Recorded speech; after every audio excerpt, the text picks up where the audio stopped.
Life will hurt you. The sweat will help you heal and make money. Yay! Emerson, Lotzia, Jessie, Coffield, we're with you until 7 o'clock. These statements have not been approved by a doctor. Tonight, a DK Sportsbook edition of NBA Pick and Roll is on the docket. Plus, lots of golf advice from Reed and Jeff. But let's get started with the 10-game slate in Major League Baseball. Okay, and here to help is our three-man DK live panel. Pierce Dietrich, Steve Buchanan, James McCool. Time to chase or fade. DK Sportsbook plays, starting with the Astros, who are the biggest favorites on the slate, with a money line of minus 345 at home against the White Sox. This pitching matchup gives us Ivan Nova against Garrett Cole. Bukes, do what you want with that information, but chase or fade, the Astros are a lock of the night. The lock of the night. I mean, look, if you're the White Sox, you're probably pretty pissed right now. This 1-2 combo that the Astros have right now. First they faced Justin Verlander last night. Now they're facing Garrett Cole tonight. I mean, they were just one hit last night by Justin Verlander, and now they're facing a pitcher who has the highest K percentage in the league in Garrett Cole. The White Sox bring plenty of strikeout upside in this matchup. They have the fourth highest K percentage in the league, but yeah, I mean, with the way the Astros are hitting, they're facing Ivan Nova. I mean, the dude's an idiot. I don't even know how he's still employed by any major league team at this point, but he's going out there, he's going to do his thing on the mound and throw, and everybody's just going to crack him out of the park. So you got to love the Astros tonight with Garrett Cole, that Houston Astros offense. Yeah, I'll say it's pretty close to a lock. Pierce, do you love the Astros enough to say that they are the lock of the night? Yeah, I'll chase. And let me be a little bit more specific on Ivan Nova's idiocy. He's allowed 10 home runs this year, hard contact above 50% in his last two games. He's struggling with command, which means he's likely going to walk a bunch of Astros or end up in a hitter's count. And you really don't want to end up in a hitter's count with the Astros. They don't strike out at all, so I cannot see Nova lasting very long. And obviously we know Cole's a good play. I don't know if it's a great bet, to be honest. All right, James, is this a good bet for you? Astros, lock of the night? Yeah, I mean, the odds of them winning here significantly past what you're going to get on the line. I think that it's probably about the best bet that you can make tonight. Garrett Cole, like Buck said, highest K percentage on the slate. The White Sox suck. They strike out at everything. They chase everything. And on the other side, the Astros, like Pierce said, they don't strike out. They're going up against a pitcher that doesn't know how to throw strikes. Has one of the lowest K percentages on the slate. Has a 5.62 Sierra. I would say this is about as close to a lock as you can get on this slate. All right, the Phillies and Cubs have one of the highest totals on the board tonight at 10.5 runs. Cole Irvin is on the mound for Philly, and he's been solid in 2 starts so far. For the Cubs, you have Cole Hamels. So with solid pitching matchup here, chase or fade, the game is under the total here, James. No, I'm not going to chase the under here. I actually think that Cole Irvin has been way outperforming his peripherals. I have him as significantly worse than what he's put up. He's got a 5.14 Sierra. Just a 4.85 K per 9. He came out of the minors with a low strikeout percentage and a decent ground ball rate, but he doesn't really profile as somebody who's going to be able to navigate this Cubs team very well. And then on the other side with Cole Hamels, the dude has been solid, but he's giving up pounds of hard contact. I mean, his average exit velocity on fly balls and line drives is well over 95 miles per hour against both sides of the plate. So I think there's a lot of potential for this game to go over that total. All right, James is fading. Pierce, where are you going? I'm going to fade as well. You've got some really nice weather in Chicago. The wind's blowing out the left, and you've got 2 lefties facing off against a bunch of right-handed batters. The Cubs, 206 ISO against lefties. You got 5 Phillies with above a 180 ISO. So you got plenty of power in a game that's going to definitely shoot the ball out left. And Cole Hamels is not necessarily a guy I want to target very often this year, but there's just such a small margin for error with the wind blowing out the way that it is. And then even if Cole Hamels can get the job done, or the other Cole can get the job done, you got 2 bullpens that aren't really terrific either. Bukes, these guys don't seem to think it's a solid pitching matchup here. What do you think? I'm going to actually go under on this one. Like Pierce mentioned, I mean, the winds is definitely a factor. It's blown out to left field about 14 miles per hour during the game. But, we take a look at these teams and what they're doing in their respective matchups there. I mean, the Phillies are averaging 4.4 runs on the road. The Cubs 4.3 runs at home. I think it really hinders on what Irvin does in this spot here. James mentioned he might be pitching a little above his head here, but at least from what we've seen, he hasn't been horrendous to this point. And then, Hamels against the Phillies, it's not a terrible matchup for him, but I think this definitely has a chance to go under. I mean, 10.5 runs is a lot because obviously we need 11 to hit the over here. So I think it's going to come close, but I don't think it's going to hit the over in this spot. Yankee second baseman Gleyber Torres has 5 ding-dongs in his last 7 games. He's plus 300 to hit another one tonight against Baltimore. Pierce, please chase or fade. Torres delivers a present to the people at Camden Yards. I'll chase. You can rewrite this. He's got 4 home runs in his last 4 games against the Baltimore Orioles. Okay. Buchanan's write-up today. He just absolutely loves Dan Straley. Or if you check out his latest Twitter post about Dan Straley, Straley's awful. Almost 3 home runs per 9 innings. He's allowing the second highest fly ball rate in baseball, but unfortunately he doesn't qualify because he gets knocked out of games too early. This is a great spot for him to hit another home run. Bukes plus 300 to hit another one tonight. You chasing or fading? I mean, how do you not chase this? I mean, Dan Straley's on the mound. I mean, him and Nova can go out and have drinks and talk about how much they suck, and somehow people still pay them to go do the job that they do. Let me pitch against the Yankees tonight. I actually might be doing a little bit better job than Straley does tonight. But look, Torres on the road has been absolutely raking. He's got a 353 ISO. 6 of his 10 home runs have come on the road against right-handed pitching. I mean, this is just such a smash spot for the Yankees that I don't see how Torres doesn't join in on the party here. And pretty good odds, too. I mean, you hit that, you're pretty much tripling your money at this juncture. So, yeah, absolutely chase this one. All right, James, you're going to make it a sweep in the chase department? No, I'm not. Wow. And I'm going to tell you why. Nice. Look, I I understand that Buke says, how can you not love it? But I can tell you how I don't love it. I only have Gleyber Torres is hitting a home run in about 6% of his plate appearances. And going up against another pitcher who at most will give up a home run in 9% of his plate appearances. You combine those together, that's not good enough for me to take plus 300. I would take plus 750. I'd take plus 800. I'm not taking plus 350 on that. Or plus 300 on that. So I'm gonna fade it just because the numbers tell me to, but it doesn't mean that I don't think he's great playing DFS. Bukes, would you like to say something? I mean, I wasn't that great in math, so sure, James, whatever you say. All right, guys.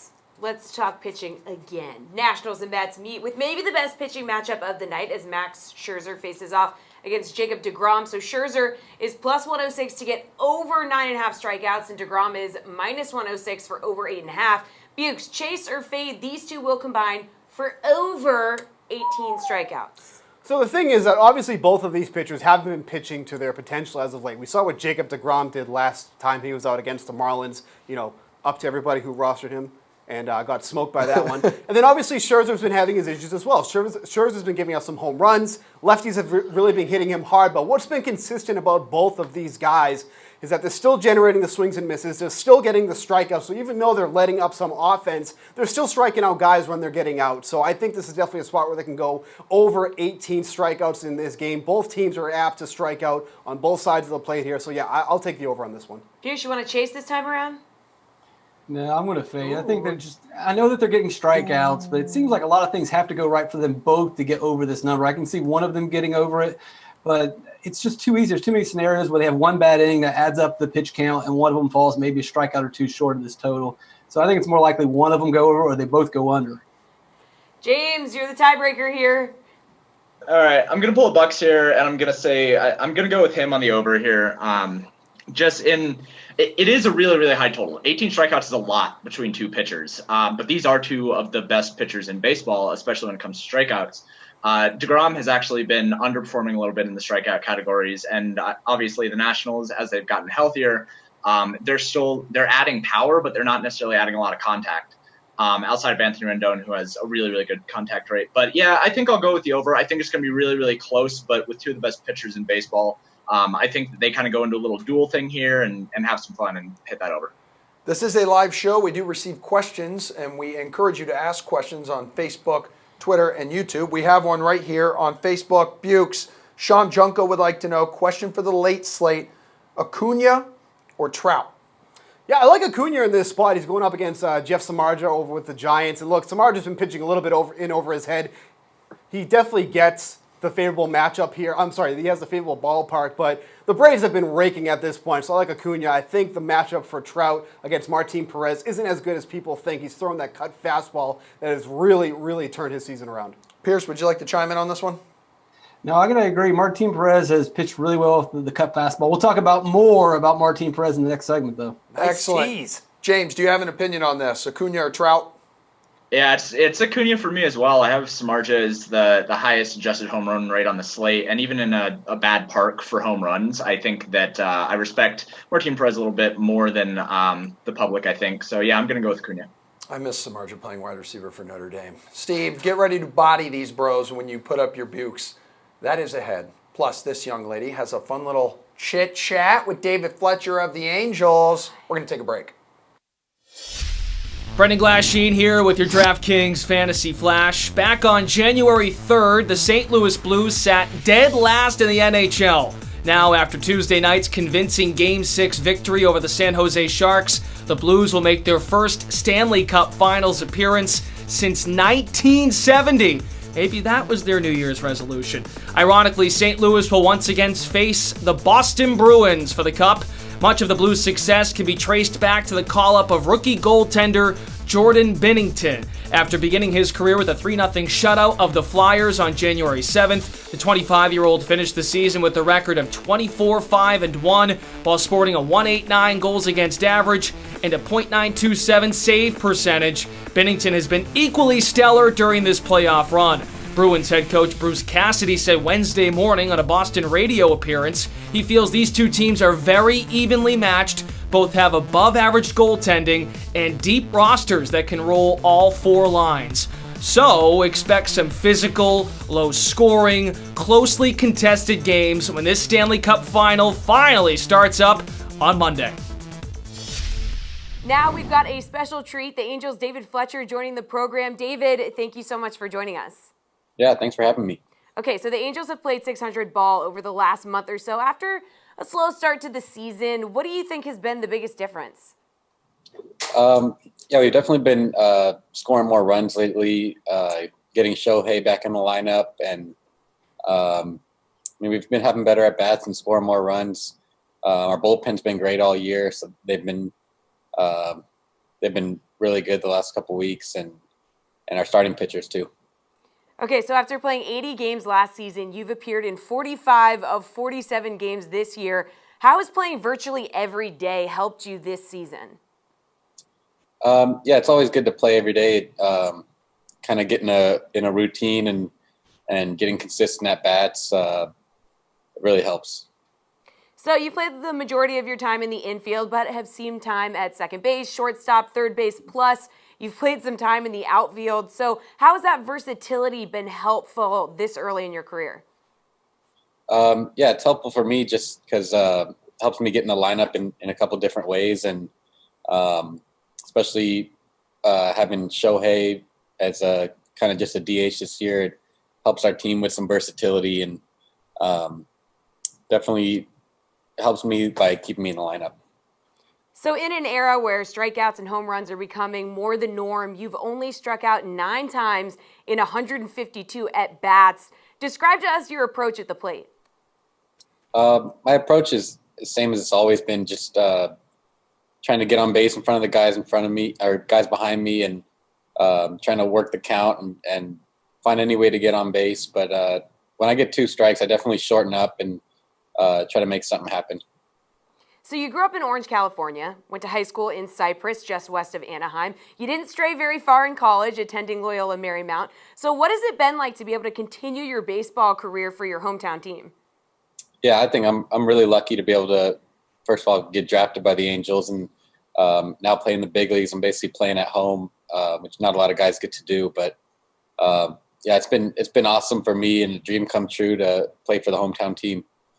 So one of the biggest stories of the offseason in MLB was Mike Trout signing a major extension and staying with the Angels. So what's it been like taking the field every day with somebody as accomplished as a 2-time MVP? Yeah, I think we were all excited when he signed the long-term deal, and it's kind of something we'd all been kind of in the back of our minds. But yeah, playing with him every day is awesome. You still get amazed by some of the things he does, and I think the most impressive thing is just the consistency he has every day, and the way he goes about his business. Speaking of accomplished, you also share a clubhouse with Albert Pujols, more than 600 home runs, over 2,000 runs batted in. What have you been able to learn from one of the game's all-time greats? Yeah, I mean, again, I'm pretty lucky to play with these guys like that have been in the league so long and going to be future Hall of Famers. But another guy that every day shows up consistently, and watching him get his work in, and the way he goes about his at-bats, and it's really, really fun to watch. So you mentioned him earlier. Shohei Ohtani has recently returned to the lineup, focusing on hitting, but he definitely made some waves playing 2 positions last year. Do you think we could see more of that in the MLB moving forward? Yeah, I think he's going to kind of break down a little barrier there, and more guys are going to start doing it. But I don't know if anyone's going to do it as well as he can. He's pretty special and impressive on both sides of the ball, which is really hard to find. So Mike Scioscia was a staple in LA, managing the Angels from 2000 to 2018. So how have things been different with Brad Ausmus at the helm? Yeah, it's a little different feel in the clubhouse, but in both managers I enjoyed playing for, and I think they're both really good managers. And we have kind of a different feel this year, a little more relaxed clubhouse. But other than that, it's the same game. Okay, well, because this is DraftKings, we have to ask, how often have you played fantasy sports, and what's your favorite fantasy sport to play? I play fantasy football every year, so it's always an exciting time of year and kind of something that gets you through the off season, something to look forward to in the off season. So is fantasy football a big deal in the clubhouse? Yeah, we have a league up here that's I got in last year. That was pretty exciting, and I think it's a good way to keep everyone kind of involved together, even when we go apart in the off season. So before we say goodbye, we want to give you a moment on this platform to tell people why they should choose you, David Fletcher, for their fantasy teams. I'd say, I guess one thing I bring to the table is the versatility, where you can put me at any position in the lineup, I guess. Well, there you go. Perfect. David Fletcher, everybody, thank you again for the time. Yeah, thank you.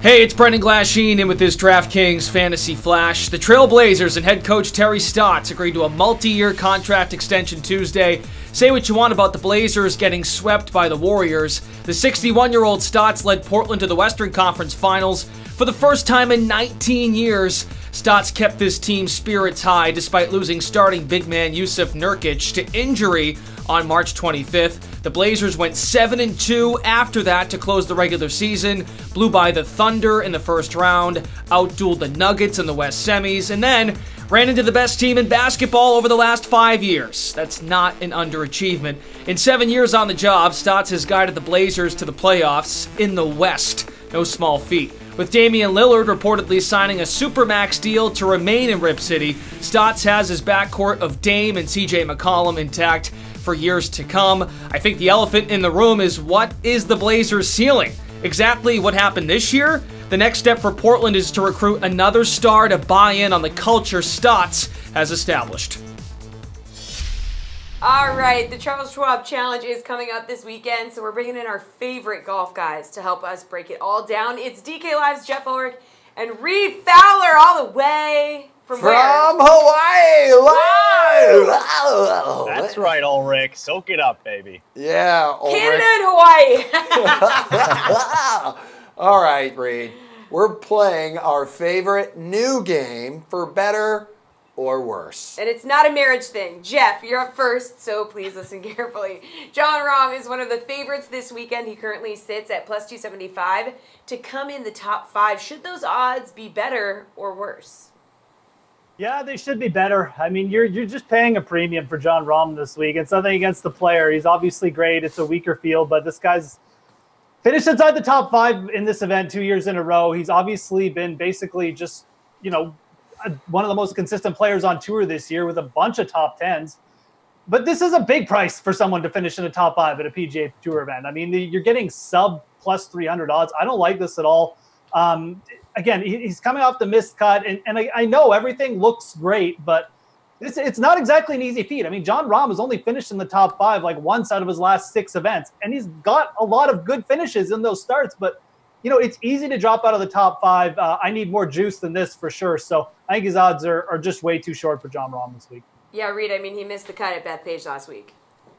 Yeah, a lot of people missed the cut at Bethpage. It was a tough test. Great analysis. That was weird.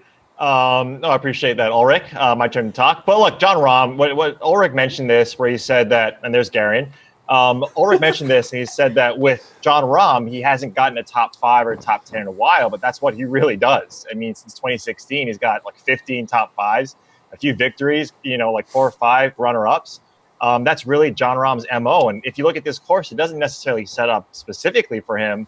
And at 275, I mean, if you juice those odds up, now he's in the Xander and the Jordan Spieth and the Francesco Molinari. He's a better player than all of those guys. Maybe not right this instance, right now, but I mean, the guy hasn't lost strokes off the tee outside of last week, only about like twice, like one time in 2017 at the Memorial, but that's almost 2 years ago. So he's absolutely striking the ball great off the tee. His approach is obviously a little weary, but I mean, you're not going to get better odds than one of the top guys in the field finishing in the top 5. Scott Piercy is tied for third on tour with 7 top 10 finishes this year. His odds to do it again this weekend sitting at plus 450. Reed Muffin, should they be better or worse, and why? First of all, I like that jersey, Emerson. If you haven't said it, it's the Korean football jersey. I like that. I'll do it for you. There we go. Thank you, Cody. In the back. No, I think they should be better. This is sort of what Jeff was saying with Rahm at Piercy here. And like, I get it. He's been striking the irons really well. And maybe actually not so much, right? I mean, if you look at over the past 24 rounds, approach shots or his strokes gained approach, it's about middle of the pack. And that's really his game. Is where he's really earning his stripes and where he's doing well this season is his putting. And that's unusual for Piercy gaining strokes. I think close to 10 strokes total over the last 3 tournaments on the putting surface. That's not Piercy's game. I get it. It sets up nicely. He's got some top 10s, but they should be a lot better than this, in my opinion. All right, Jeff, what are your thoughts? T7 here in 2017. First of all, my thoughts are, unless you would live in one of those snobby English cities, it's soccer, not football, okay? It's soccer. Just Okay. Yes, Well, exactly. apparently the guys in the back agree you with got to you. differentiate the sports. It's soccer, okay? Anyways, back to Scott Piercy. I like this a lot better than John Rahm. He's coming in, obviously made the cut at Bethpage, may not have done much, but I mean, it was a longer course. He's very accurate off the tee. His approaches have been very good over his last 3 or 4 starts. He sets up really well for Colonial, is basically what I'm trying to say. And, didn't have one bogey at the AT&T Byron Nelson, another event in Texas like 2 or 3 weeks ago. He's playing very well, and he's already got 6 top 10s on the year. I don't mind these odds. I think if you're going to ride Scott Piercy, taking the top 10 on him is good because he's actually hit this quite a bit, quite well at a good rate over the year so far. All right, well, since his win at the Arnold Palmer Invitational, Francesco Molinari has finished T56, T5, and T48 and missed the cut at the RBC Heritage. That's hard to do. His odds for a top 10 finish are at plus 225. Jeff, should they be better or worse?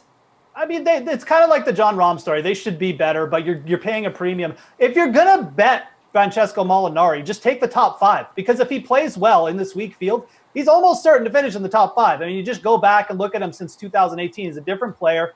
He's got 6 finishes of second or better, and he's T5 at the Masters. So if he brings form to this event, it's a weaker field. Just take the top 5. You're getting better odds, or just bet him outright even. I mean, he's been a guy who's actually hit quite a few outrights in the last couple of years, like I mentioned. I don't like taking the top 10 with him because this price is just too short. I mean, you're basically getting like, you have to hit this every second event, like every second time, basically a 50% rate to make money off it. I don't like that. I just go up to a top 5 or an outright bet for Francesco Molinari. Read to have and to hold for better or for worse. No, Jeff hit on the nail. When you look at these top 5, top 10s, taking these longer shots like a Kevin Na or a Snedeker or Jeff's boy, Zach Johnson at longer odds is way better. It's way more advantageous. You can really kind of differentiate and bifurcate your bankroll. But if you look at Molinari, he's the guy that sets up, right? His game really sets up for this course, right? Elite with your irons. You don't have to hit it extremely far, but you need to get in the fairway for the most part, and that's Molinari's game. What scares you a little bit, and this kind of goes off to what he's done in the past, is that his putting has just been off. He's lost 4.4 strokes in both of his last 2 events on that number exactly. Could that come back to normalize? Yeah, it can. And the Molinari, again, look at the top guys. Spieth, Fowler, Xander, Molinari could be the top 3 in terms of talent out of all of these guys in the tournament. So take the outright. I agree with Jeff here that top 5, top 10 number is too short. Okay, well, Bryson DeChambeau has missed the cut in each of his last 2 events. Hold on. Coming off consecutive missed cuts. First time, though, since June 2017. So, his chances at the Charles Schwab Challenge are set at -500 to make the cut. Okay, -500 to make the cut. My little Hawaiian pineapple. Given his recent form, should they be better or worse? I mean, come on. I mean, -500. I get it to make the cut. This is an invitational, so it's 122, and so a lot of guys are going to make the cut in that sense, right? It's top 70 in ties, and so a good portion of this, because of the smaller field, are going to make it. But Bryson is a guy who I don't really have a feel for. So in my opinion, they should be better. Now, -500, you gotta like quite a bit to even to reap the benefits here. But again, looking at talent-wise, looking at just overall golf ranking, you have him, Molinari, Rahm, Rose, Ricky, these guys in the top 10. And he could easily be one of these guys who finishes top 5, top 10 because it's what he's done. He did it in the swing season. He did it overseas. He's just not striking his irons well. He's not putting well at all. I have no feel. So they should be better. I'm not even going to be close to this one. Jeffrey, he is slumping. -500 to make the cut. Better or worse? Yeah, no, I mean, I agree with Reed. His odds should be a lot better. I mean, you're basically just paying a ton of juice here just because of the talent factor. And Bryson obviously is way more talented than like 99% of this field. But you look at the recent form, and he's kind of lost right now. And we've seen him go on cold stretches like this where he's actually missed a lot of cuts in a row. He did it last year before he got his game together and started winning. So this isn't out of like character for him. I mean, he's a very technical player. When one thing is off, tends to just set his game off. Colonial is a technical track. It's better suited for Bryson, but if you're off your game here, I mean, you will make big numbers. I mean, you'll see some players just implode here with the tough green complexes, the tighter fairways, missing the greens. So his odds should be much higher than this. I think from a DFS perspective, in a big field tournament, he makes sense. More of a boom or bust play, but I wouldn't want to rely on him to make the cut this week, to be honest. The fact that Reed doesn't even respond to those, he doesn't even react to those nicknames anymore. He just expects them. All right, No, they're all the same, though, too. He's got to come up with new ones. Yeah. Well, I have the same nicknames for my dog. That's so cute. Because I love both of you. Good stuff, guys. We're going to get your PGA Slate approved picks later on in the show. But first, everyone now knows about Jeopardy James, who is breaking records on the long-running quiz show. So what the heck does that have to do with DraftKings? Let's check in with the director of race and sports operations for DraftKings, Johnny Avello, to find out. Okay.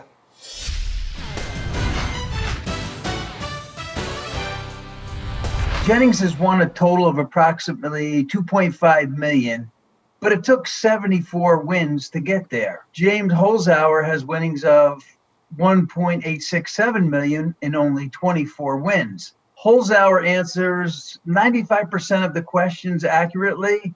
He's been correct in 23 of 24 Final Jeopardy answers, and he's only that $600K short of getting there.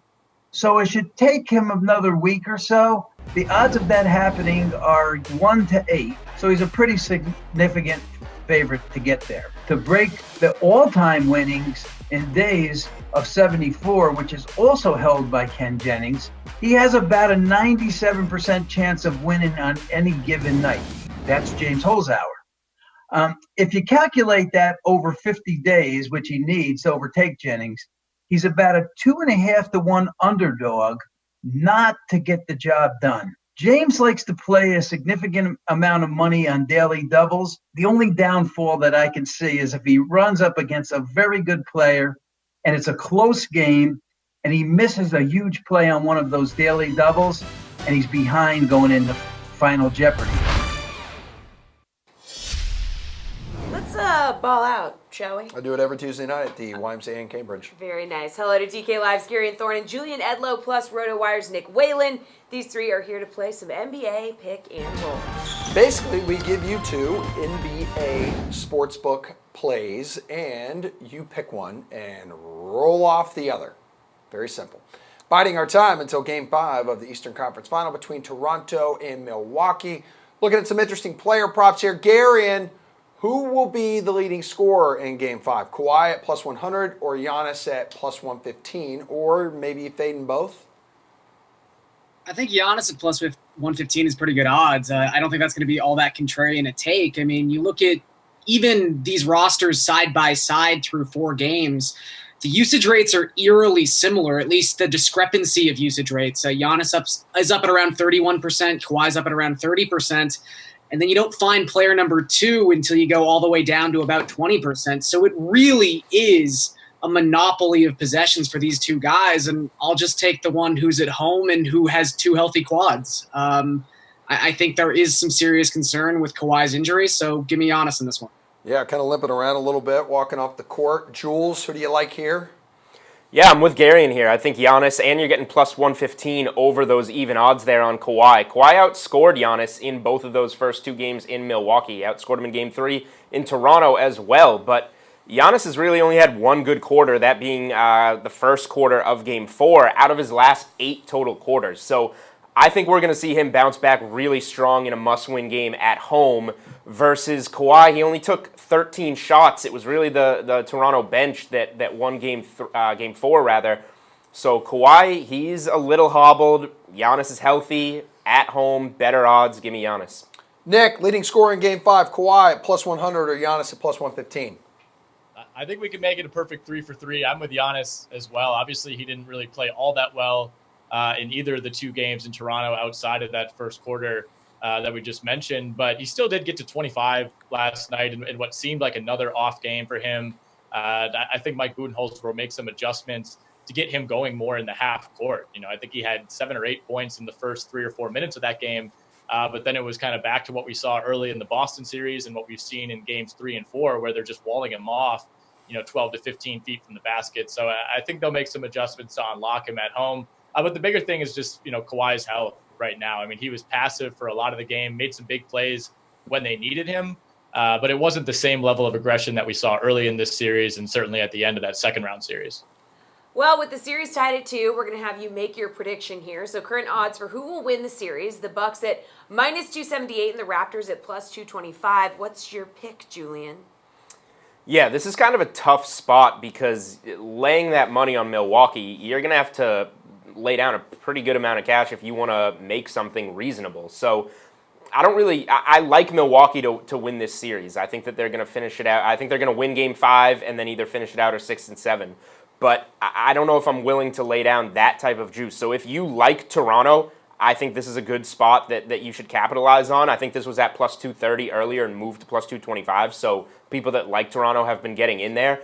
But this was, at the earliest, the lowest I've seen Milwaukee was like minus 215 or so in this series. That's a number maybe that you could interest me, but even that's high. So this is either Toronto or nothing for me. And since I like Milwaukee in the series, it's going to be nothing.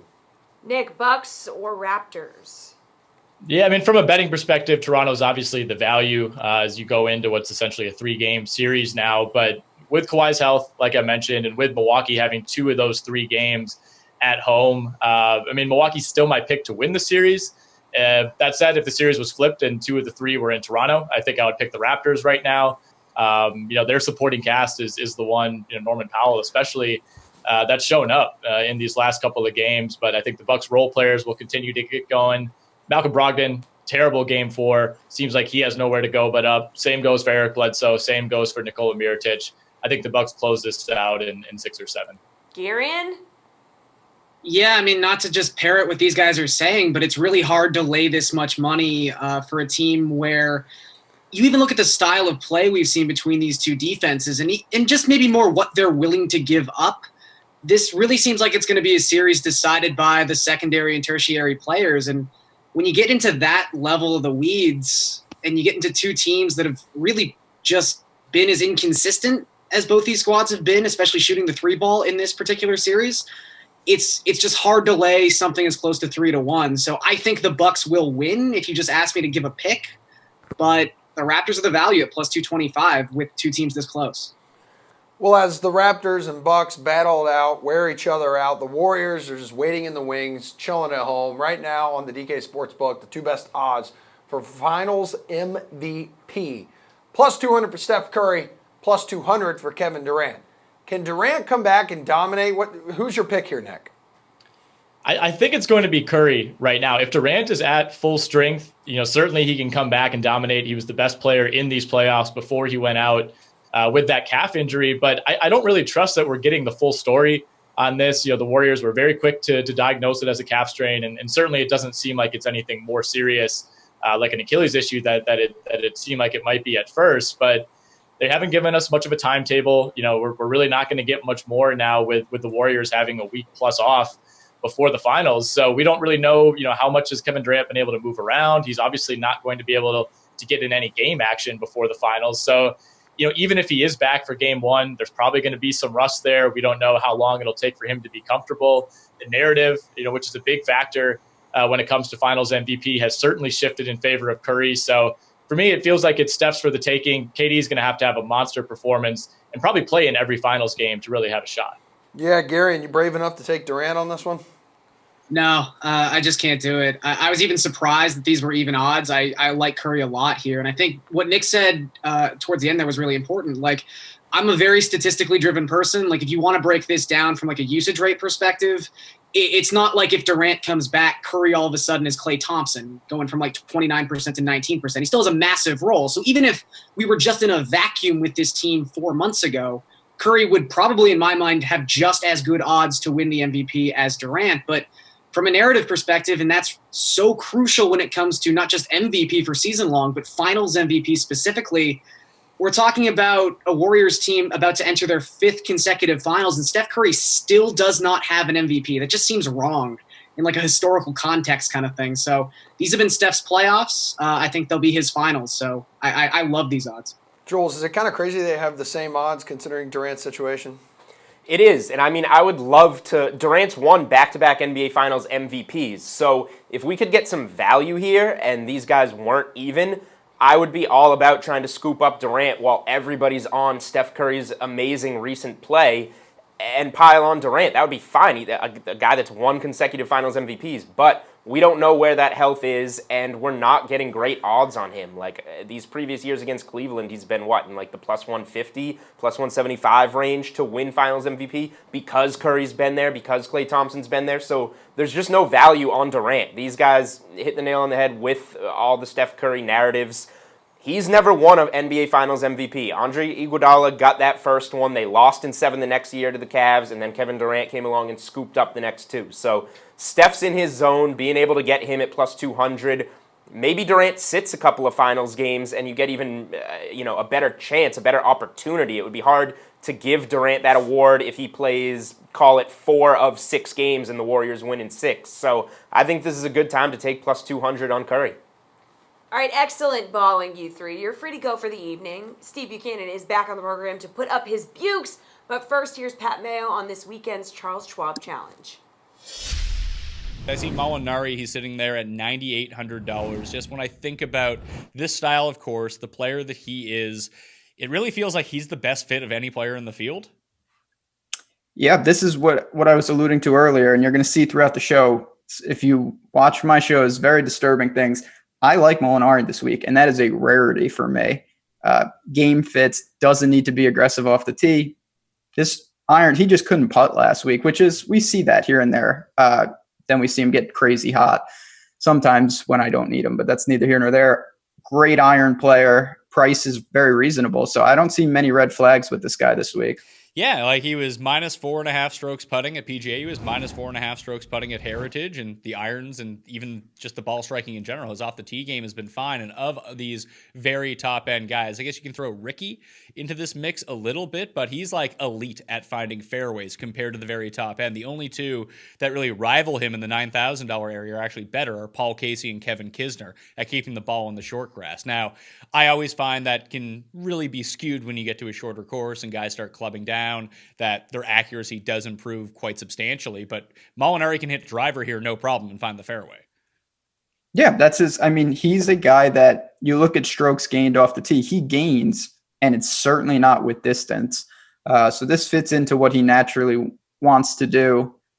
Then when you look down a little, this is where I get Finau is a guy that I have a really tough time gauging.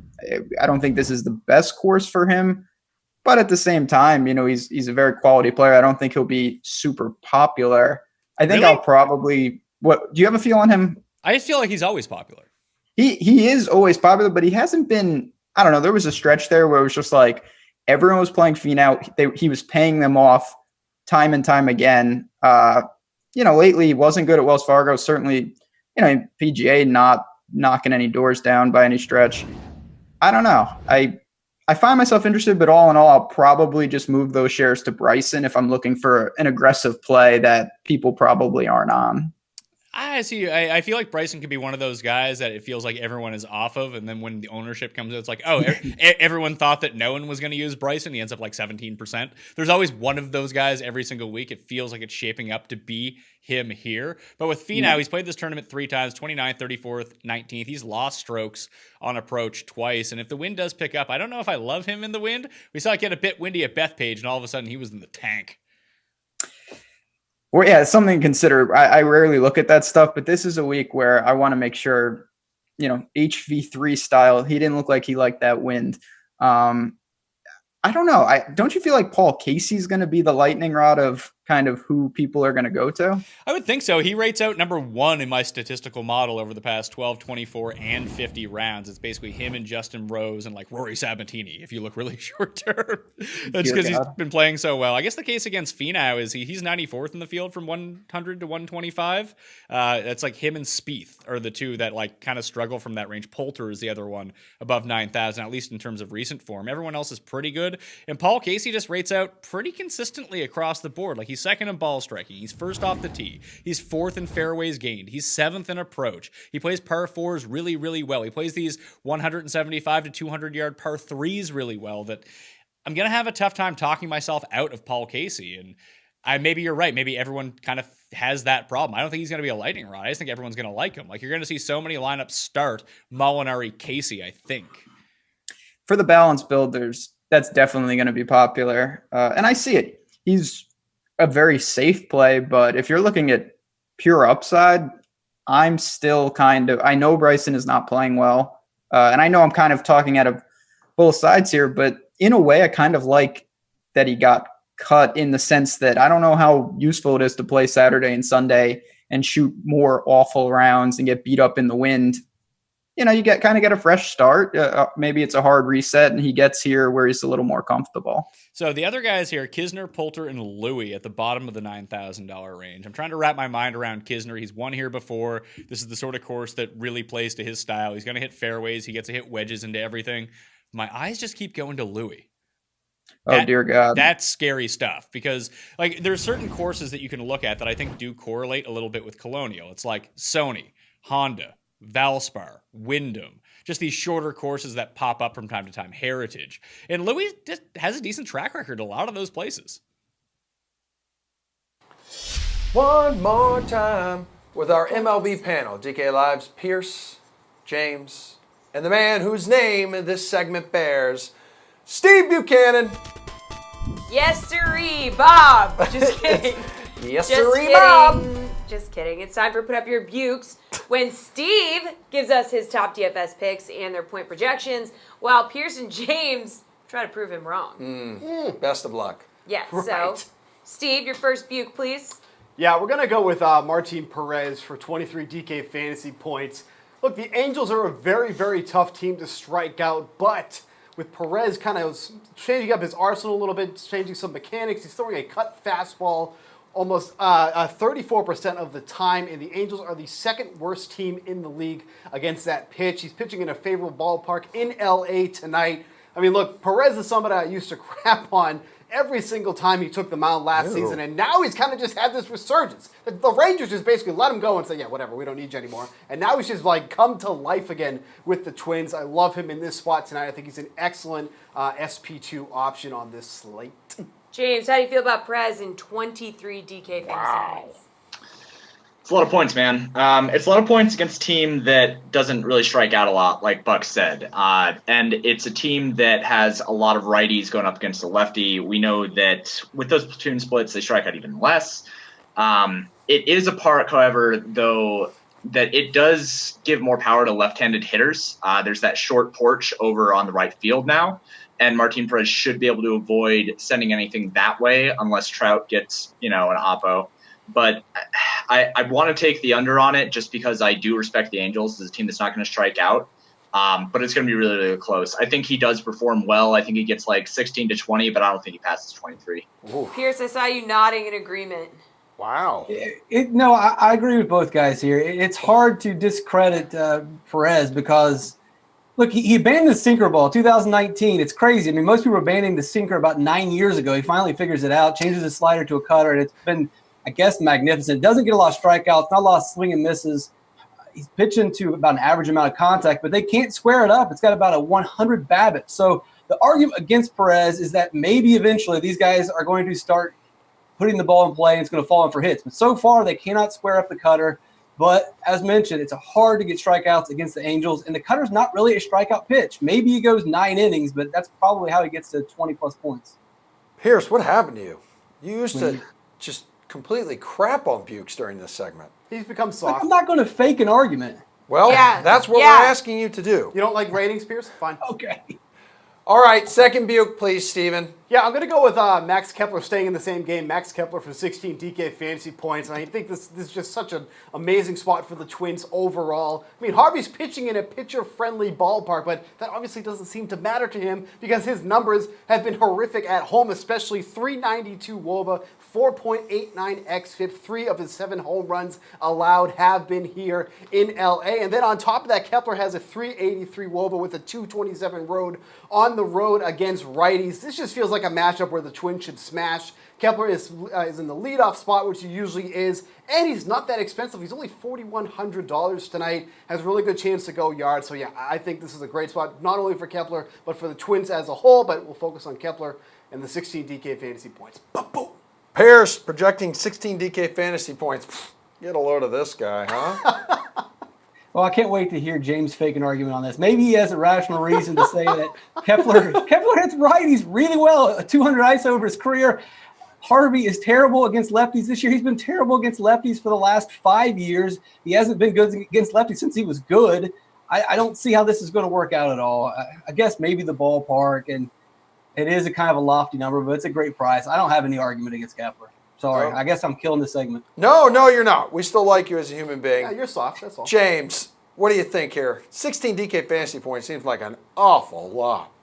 Yeah, I mean, you're basically projecting a home run, right? And at least one home run and a walk, or a home run and a hit, if you want to say that he's going to get to 17 or 16 or whatever. But Harvey has been bad for sure. He has, over the last month, he has a 94.6 exit velocity against left-handed hitters, a 501 X slugging percentage against left-handed hitters, and that's all fine. But Max Kepler's not really hitting that well right now. Even against righties, he only has a 343 X WOBA and a 435 X slugging percentage. So you're kind of hoping that this is a situation where Matt Harvey, who can have upside, sends one directly over the plate, right over the bat. And I don't know that I want to say that I want to project somebody for a full home run. If you were to project him for like 10 fantasy points, sure, man, totally on board. That's like a double and a run scored on a single. But projecting somebody for a home run, even in this spot, I'm not going for it. All right, finally, Steve, your third and final Buke. That was just a terrible argument by James. I didn't appreciate that. James, he's new to the segment, so, give him a little little bit of leeway. He's new to this 10 miss DK Julian. fantasy points. It's like, we don't do baby projections here. We do big boy projections, 16 DK fantasy points. Oh, my God. Anyways, let's talk about Rhys Hoskins going up against Cole Hamels. I think he has a legitimate shot to take him deep tonight. We mentioned the winds blowing out in Wrigley Field, out to left field, 60-mile-per-hour winds for tonight. We definitely like that there. And then, look, Hoskins on the road. That's where he put up some of his best numbers. His power on the road against righties is a 200 ISO in this spot. And, look, we've seen Hamels have trouble with home run balls in the past before as well. It's not like he's someone that's inapt to that. So I think Hoskins, at his price, same price as Max Kepler, $4,100, protecting him for a solo shot here. I don't think that's much to ask for. Hoskins definitely has the power to do so I like him in this spot here. Pierce, how do you feel about this? Yeah, the argument would be that Hoskins hasn't hit a home run in 13 games, so I guess you could say he's due, or you could say he's not hitting home runs. And then the other issue I would have is maybe we're falling for a little bit of a trap. We've fallen for this hole before where we see the weather and we go crazy and we load up on Phillies and Cubs, and then it ends up not really being an issue, and a good pitcher finds a way through the game. James? So Cole Hamels is putting up a lot of exit velocity on the fly balls and line drives that he's giving up to righties, for sure. 96.7 miles per hour. He's giving up 99 to lefties, by the way. So if you want to stack the Phillies, then do your thing. On the other hand, the xWOBA is low at only 328, and the X slugging is pretty low at only 395. Those are both below average marks to league average and slate average. So as much as I think that Rhys Hoskins has the wind advantage and he has the handedness advantage going up against somebody who does have a bit of reverse splits going on here, projecting somebody for a home run, again, I'm just not about it. I like Hoskins as much, but I like JT Realmuto a little bit more. If you just said him, I'm totally on board, Bucks, but I'm not going to get on with Hoskins. Before you guys take off, please hit us with your slate-approved picks. Your lock for tonight's slate. Go ahead, Steve. This has been your entire block. Well, I mean, I hate to be boring, but it's got to be Garrett Cole because he's just going to get about 1 billion strikeouts, and then, that's it. Pierce? Well, I hate to be a fish, but I'm going to play the wind and give me the Phillies. Oh, gosh, Pierce. James? I'm going to go with Rich Hill and Max Muncy. Okay. Enjoy your evening, friends. Final block of the show is next, and we'll be joined by Reed and Jeff for some PGA pin placement. Brendan Glasheen here with your DraftKings Fantasy Flash. Plenty of stacks to consider for the 10-game night slate on this fine Wednesday. DK Live's Tim Finnegan documents he likes the Yankees, Astros, Twins, Cubs, and Red Sox on the DraftKings playbook. Hard to look past the Bronx Bombers as they face struggling Dan Straley. The Orioles righty sports an 11.78 ERA at Camden Yards, which is a hitter-friendly ballpark in the first place. Straley has let up a home run in each of his last 3 starts. He's also allowed nearly 3 dingers per 9 innings. What else? Straley has struck out just 11% of batters. I can keep going. Those numbers courtesy of Mr. Finnegan. The Baltimore pitching staff as a whole has given up the most homers in the majors, 100, and the O's can thank their bullpen for 40 of those 100 bombs. So even if the Yanks shell Straley and get him out early, their bats are still in great spots. For more stacks to consider on tonight's slate, check out Tim Finnegan's Fantasy Baseball Stacks on the DraftKings Playbook. Last block of the show, we always tell you that because it's important to know you've made it. Absolutely love how we're ending it today with these two gentlemen, Jeff and Reed, our golfing gurus. So PGA pin placement is the name of the game. So explain to us where you think the following guys will finish in this weekend's Charles Schwab Challenge. Jeff, Kevin Kistner, thoughts here? He's the Kiz. I mean, he likes this course. He's top 10 here 3 of the last 4 years. He's won here. I mean, he's gone on record saying this is one of his favorite venues. He's not really coming in great form. I mean, ever since his big win at the WGC match play, he's been kind of just drifting around, making a few cuts. Missed it last week, although that's not a shock because Bethpage Black plays super long. He's not long off the tee. I'm just going to put him down for a top T20. I mean, he'll probably, even if in not good form, he's probably going to finish around there on this course. Not expecting a whole lot. Not a player I'm super targeting at 9,200 on DraftKings, but we'll say T20, T25 around there. Yeah, Reed, he was the champ in 2017, has 2 additional top 5 finishes here. So where are you going on this? Before I get started, I just got to give props to James there, calling Bukes Bucks. I mean, the swag on this guy, even though he's not doing it on purpose. I love it. He's got the protein shaker. I love it when you get Bukes mad. Low jab, man. It's really hard to get Steve Buchanan mad, too. No, it's not. Yeah, at all. it's a great. challenge, man. With Kisner, Jeff's, I'm a little more bullish on Kisner. I get where he's coming from. He's kind of had been on and off this entire season. But if you look at from January to April, right before the Masters or right by the Masters, the guy didn't have outside of top 20 or outside of top 20s with his finishes. I mean, it was not better than 20th. It wasn't worse than 29th. And so he's right there right now with this approach. You don't need to depend on the around the green game, which is kind of what's been ailing him over the past few tournaments. And Jeff alluded to it. I mean, he absolutely loves this course. He demolishes this course. It has that Pete Dye-esque where we like to play Kevin Kisner on where it's a shot maker's course. I got him around 10th or 11th place. I'm a little bit more bullish. He's right, though. The price is a little high on DraftKings. The field is a little bit weaker than usual. But I like him this week. Reed, where does Ian Poulter finish? I got him probably 25th, 30th. I'm a little less bullish on Poulter. Again, solid finishes, and you get him on this course where it's kind of a plotter's course, a shot maker, a little more strategic. irons. That's really Poulter's game, but it's been a little bit on and off. He has solid finishes this season, so it's not necessarily going off of the data here. It's a little bit more like gut feel, and I just don't have a good feel. Bethpage kind of scared me a little bit on what he wasn't able to do there, obviously missing the cut. Not the same course at all as Bethpage, but not as keen on Poulter. So 25th to 30th for me. Yeah, and that makes sense, Reed, because he has 9 top 25s and 12 starts this season. You sound like you know what you're talking about. Jeff, do you know what you're talking about? First of all, let's just backtrack here. He doesn't know what he's talking about. Check your gut, buddy. Take some Pepto-Bismol. Ian Poulter's this week. Hey, look, everything sets up great about Ian Poulter. Just like Kisner, he's not that long a hitter. He's been playing better. I mean, top 15 in like 3 of his last 4 starts. He played top 10 at the RBC Heritage, another similar track to Colonial. Top 50 driving accuracy. He's got a top 5 at this event. He's been playing consistent all year. Coming into this event off a missed cut, rested. I really like Ian Poulter, and he's a little bit cheaper too. I think he's coming in with better form than Kevin Kisner, so I'll look for him to way outperform him this week personally. All right. Throw down a pin placement for Rory Sabatini, Jeff. Rory Sabatini is on a roll right now. I mean, it's turned back the clock time to when he was like the number 3 player in the world. It feels like he is a former winner of this event too, and he's been making cuts. I mean, top 5 at his last time out at the Byron Nelson. It's really hard to bet against this guy right now. I'm just going to pencil him in for like a top 10. I'm going to say T10. I don't think he's going to win because I just don't know if he's got enough juice to overcome some of the top players in this field. But the way he's going right now, I think it's ludicrous to go against him. His price in DraftKings up a bit, but I'll say T10. Reed, 4 career top 10s at Colonial.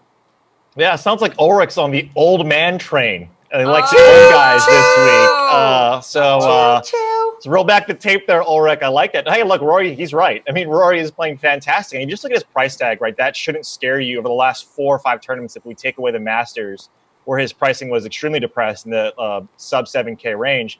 He's averaged around $8,100 in salary, and he's been returning investment on. He's been returning on that investment, with that top 5 finish at Byron Nelson. He's churning out these top 10s. You like him. He's gaining approach over the last 3 tournaments, and that's exactly what you need here. You don't need distance. That's not Rory Sabatini's, the OG Rory Sabatini's game. So, yeah, I got him. I'm a little less. I don't like him as much as Ulrich with the top 10. I got him top 15. If Rory Sabatini wears a cowboy hat on the course today, I think he might have a chance to win this week. So I agree with that. We'll see what he breaks out on Thursday.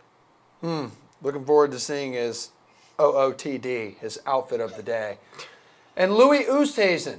Take it away, Mr. Fowler. I mean, leave it to me, right, to trust Jeff's boy last week and really play Louis Oosthuizen. And what did he do? 60th place. I mean, golly. I don't like. And a Sunday 79. Yeah, I don't like Louis at all. He could finish Varner the third. That's true. Varner was terrible on Sunday. But, Louis could finish, top 5, which he has at this event, or he could finish in 70th. We just don't know what Louis is going to show up. So I'm just going to split the difference there and got him at 35th. I mean, that's what makes Louis so great, right? I mean, he's the international man of mystery. He's the South African Batman. You don't know what's going to happen with Louis week to week. You've got the talent to come in the top 5, which he did here last year. He's also 200th in strokes gained putting right now. And if it doesn't warm up, if the putter doesn't heat up, he's probably going to finish T60 again or worse. So it really does come down to the putter. He's got the game to compete here. He's done well in a tighter track earlier this year at the Valspar. So the upside is there. I don't hate it for a GPP pick, but look, the range of outcomes with Louis this year, as he's proven, it's pretty big. So anywhere from T60 to T5 for me. Oh, this is how nice of a guy I am. Ulrich completely cuts me off, and I just let him finish. But I noticed. Reed, would you like to finish though? Because I know that you work hard on your research. I've been up since 3 o'clock white time, but no, I mean I agree with him. The more pressing matter is, what does Ulrich's whiteboard say in the back there? What does it say, Jeff? I can't read it. Oh, okay. Oh, he'll get to that. All right, slate-approved pick. That's our final thing, so it must be part of your slate-approved pick thing. Jeff, who is it? It is. It's Danny Lee. You either die the hero and tout Danny Lee, or you just keep touting Danny Lee, which I seem to do at this event every year. So I'm going with Danny Lee for the lock. He's got a great course history at the Colonial. Shot 66 or better a bunch of times over the last 4 years. 7,300. Lock it in. All righty. There you go. Danny Lee, $7,300. Wow. Reed. Yeah, give me Kevin Knopf, not Paul Casey there. Just again, top 5 finish last year. I love him at this event. So Kevin Na. Oakley Dokley, Reed, tell your mother I enjoyed meeting her over FaceTime today, please. Weird. No, I did, though. I called Reed, and the first thing he does is he shows us this gorgeous view he has right now in Hawaii. We get it. But then I see little Wanda in the background. You're friends with Reed. We get it. All right, bye, guys. Reed, enjoy Hawaii. Jeff, enjoy Canada if that's possible. We'll be back tomorrow at 6 p.m. for the sweat. I'm sorry, Reed. I had to do it. I mean, Jeff. I love Canada. I've been to Toronto twice. It's I've never fantastic. been. We'll be back tomorrow at 6 p.m. anyway. Please tune in on the Twitter, Facebook. You know. The And drill. we are going to Japan for the 2020 No, we're not. Olympics. We're really not. Okay. All right. Great.